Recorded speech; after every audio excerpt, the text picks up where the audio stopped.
ਤੇ ਦੂਸਰਾ ਮੈਂ ਦੱਸਣਾ ਸੀ ਕਿ ਜਿਹੜੇ ਹੁਣ ਆਂਟੀ ਕਹਿੰਦੇ ਸੀਗੇ ਕਿ ਮੇਰੇ ਖਾਜ ਰੈਸ਼ ਹੁੰਦੀ ਆ। ਹਾਂਜੀ ਹਾਂਜੀ। ਤੇ ਉਹਦੇ ਲਈ ਮੇਰੇ ਬੇਟੇ ਦੇ ਵੀ ਰੈਸ਼ ਹੋਈ ਸੀ ਬਹੁਤ ਜ਼ਿਆਦਾ, ਪਰ ਮੈਂ ਆਪਣੇ ਘਰ ਦੇ ਵਿੱਚ ਕੋਈ ਲੋਸ਼ਨ ਨਹੀਂ ਰੱਖਿਆ, ਕੋਈ ਕੁਛ ਨਹੀਂ ਰੱਖਿਆ, ਜਸਟ ਕੋਕੋਨਟ ਆਇਲ ਜਿਹੜਾ ਆਪਣਾ ਉਹ ਤਾਂ ਔਰਗੈਨਿਕ ਬਹੁਤ ਕੋਕੋਨਟ ਵਧੀਆ। ਆਇਲ ਹੁੰਦਾ ਹੈ। ਹਾਂਜੀ, ਉਹੀ ਬੱਚਿਆਂ ਦੇ ਲਗਾਉਣੀ ਆ, ਉਹੀ ਆਪਣੀ ਬਾਡੀ ਤੇ ਆ, ਕੋਈ ਰੈਸ਼ ਨਹੀਂ ਰਹੀ, ਸਭ ਕੁਛ ਚਲੇ ਗਿਆ।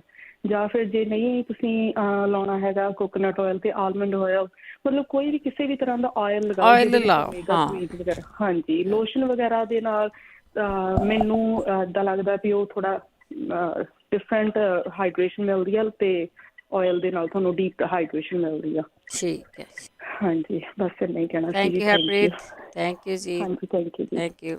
ਦੇਖੋ ਜੰਗ ਕੁੜੀ ਆ, ਅਤੇ ਉਹ ਕਈ ਵਾਰੀ ਕਈ ਵਾਰੀ ਨਾ ਏਜਡ ਵੀ ਲੋਕ ਹੁੰਦੇ ਆ, ਉਹ ਕਿਸੇ ਤੇਲ ਨੂੰ ਹੱਥ ਲਾਉਣਾ ਚੰਗਾ ਹੀ ਨਹੀਂ ਸਮਝਦੇ ਹੈਗੇ। ਉਹਨਾਂ ਨੂੰ ਕਾਂਟ ਆਉਂਦੀ ਆ, ਕਹਿੰਦੇ ਆ ਚਕਨਾਹਟ ਆ।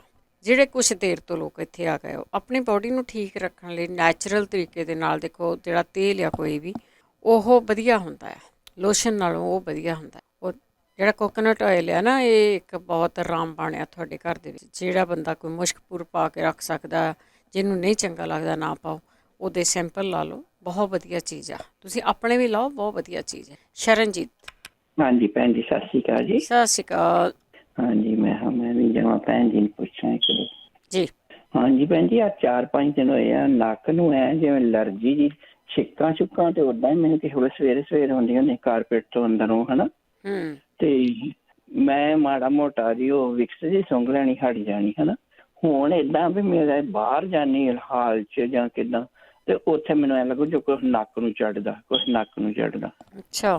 ਹਾਂਜੀ, ਤੇ ਮੁੜ ਕੇ ਇੱਕ ਮੇਰੇ ਕੰਨ ਬੜੇ ਰਾਤ ਨੂੰ ਦੁਖਦੇ ਰਿਹਾ, ਜਦੋਂ ਸੌਂ ਜਾਂਦੀ ਨਾ, ਉਦੋਂ ਜਦੋਂ ਕਿਤੇ ਮੋੜਾਂ ਪਾਸੇ ਹੀ ਪਰਨੇ ਸੌਂਦੀ, ਸਿੱਧੀ ਨਹੀਂ ਸੌਂਦੀ, ਜਿੱਧਰ ਸੌਂਦੀ ਉਹੀ ਕੰਨ ਦੁਖਣ ਡੈ ਪੈਂਦਾ। ਅੱਛਾ, ਏਦਾਂ ਲੱਗਦਾ ਜਿੱਦਾਂ ਸੁੱਜਾ ਨਾ, ਸੁੱਜਾ ਨਹੀਂ, ਓਦਾਂ ਭੀੜ ਕਰੀ ਜਾਊਂ, ਹੱਥ ਨਹੀਂ ਲੱਗਦਾ ਰਾਤ ਨੂੰ ਵੀ।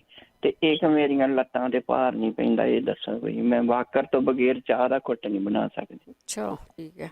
ਹਾਂਜੀ, ਜੇ ਤੁਰਦੀਆਂ ਤੇ ਤਾਂ ਵੀ ਹਲਾਰੇ ਖਾ ਖਾ ਕੇ ਤੁਰਨਾ ਪਈ, ਉਹ ਤੇ ਚਲੋ ਸਰੀਰ ਭਾਰਾ ਤੇ ਮਾੜਾ ਮੋਟਾ ਹਨਾ, ਥੋੜਾ ਬਹੁਤ ਭਾਰ ਤੇ ਪਵੇ ਲੱਤਾਂ ਤੇ। ਠੀਕ ਹੈ। ਹਾਂਜੀ, ਓਕੇ ਭੈਣ ਜੀ, ਥੈਂਕ ਯੂ, ਦੱਸਿਓ ਸਾਨੂੰ ਸਤਿ ਜ਼ਰੂਰ। ਸ਼੍ਰੀ ਅਕਾਲ ਜੀ। ਲੱਤਾਂ ਤੇ ਭਾਰ ਨਹੀਂ ਆਉਂਦਾ, ਉਹ ਵੀ ਇਹਨਾਂ ਨੂੰ ਕੋਈ ਜਾਣਾ ਦੱਸਿਓ ਕਿ ਲੱਤਾਂ ਤੇ ਭਾਰ ਨਹੀਂ ਆਉਂਦਾ, ਕੀ ਕਰਨਾ ਚਾਹੀਦਾ ਆ।